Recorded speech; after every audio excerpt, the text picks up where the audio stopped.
Welcome to World11 News Channel. Antonio Banderas contains multitudes, and in Paddington in Peru, he gets to show them off. Banderas stars as Hunter Cabot, a riverboat captain who agrees to ferry Paddington, voiced by Ben Whishaw, and the Brown family down the Peruvian Amazon as they hunt for Aunt Lucy, voiced by Imelda Staunton. But Cabot has a secret. Once he recognizes a symbol on Aunt Lucy's bracelet, he decides to use Paddington to help him find the lost gold of El Dorado, a venture that has been a family obsession for generations. Cabot's gold-hungry ancestors, including a Spanish conquistador, a missionary, a female early 20th century pilot, an Edwardian explorer, and a prospector, come to life as visual representations of voices inside Cabot's head, pushing him to give in to his greed and forsake everything in his life to find the mythical city. That proved a unique acting challenge for Banderas, who plays all 5 of these ancestors, bringing them to life with extravagant costumes, hair, and makeup. You got a bunch of ancestors that are in his brain that appear visually, Banderas tells Entertainment Weekly, and they talk to him and drive the character nuts. Putting all of those things together was a little bit more difficult than normal.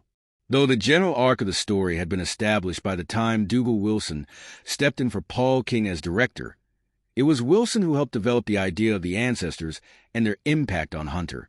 We thought, what's an interesting array of characters and a spectrum from the different eras of colonial explorers of South America?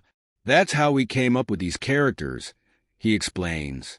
Banderas credits wardrobe and makeup with helping him discover each ancestor. Once we decided on the looks of each one of them, they put it on you for the first time, and immediately your body language starts changing, he explains. Your voice starts going with it. It is almost automatic to me. If you didn't kill the kid you once were, you get all of these things on top of you, and your body starts moving in a different way. You start having fun, they film you, and when you least expect it, it's done. Indeed, Wilson notes that Banderas would often get lost in the characters once in costume. We thought, well, it's going to be fun putting Antonio Banderas in all these costumes. I wonder if he'll be up for that, Wilson recalls. He was completely up for it. In fact, it was very difficult snapping him out of the characters when he was wearing those costumes. Audiences are sure to have their favorites of this panoply of outrageous characters. Wilson counts the Edwardian explorer and conquistador among his top choices. Antonio was genuinely quite intimidating, Wilson notes. He was quite scary to talk to. Antonio became quite method when he wore those costumes. He didn't have to wear them very long, the director concludes. But then when they came off, suddenly it was Antonio again.